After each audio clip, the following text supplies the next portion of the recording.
Hello viewers. Madurai மாநாட்டில் நடந்த தவேக மாநில மாநாட்டில் தலைவர் விஜய் பேசிய உரை இப்போது தமிழக அரசியலில் ட்ரெண்ட் டாபிக்காக ஆகியுள்ளது. தமிழக பாஜக ஆகியவற்றை வழக்கம் போல் விமர்சித்த விஜய் இந்த முறை அதிமுகவையும் ஊழல் கட்சி என மறைமுகமாக தாக்கினார்.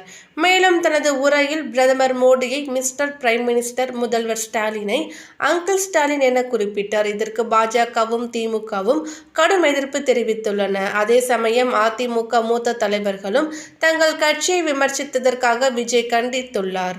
மாநாட்டின் மற்றொரு முக்கிய அம்சமாக விஜய் எம்ஜிஆர் மற்றும் விஜயகாந்த் உயர்த்தி புகழ்ந்தார்.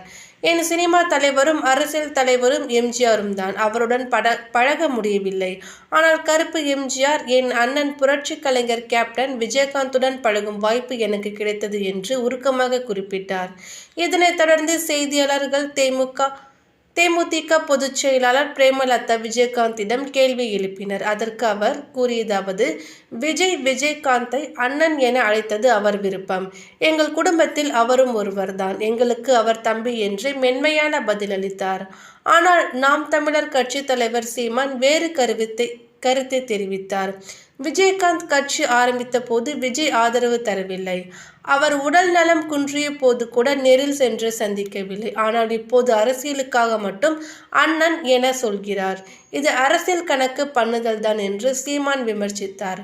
இதற்கு மீண்டும் செய்தியாளர்கள் விளக்கம் கேட்டபோது பிரேமலதா, சகோதரர் சீமான் சொன்னது உலகமறிந்த உண்மை.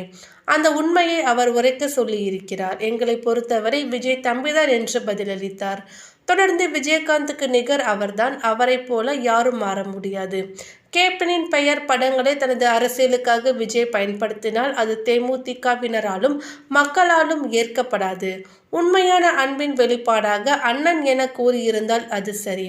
ஆனால் அரசியலுக்காக கூறினால் அது தவறு என்றும் அவர் எச்சரித்தார்.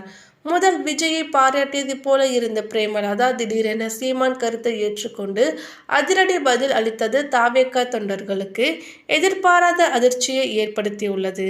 மேலும் இது போன்ற முக்கியமான தகவலை நீங்கள் தெரிஞ்சுக்கணுன்னா எங்கள் சேனலை சப்ஸ்கிரைப் பண்ணிக்கோங்க. தேங்க்யூ.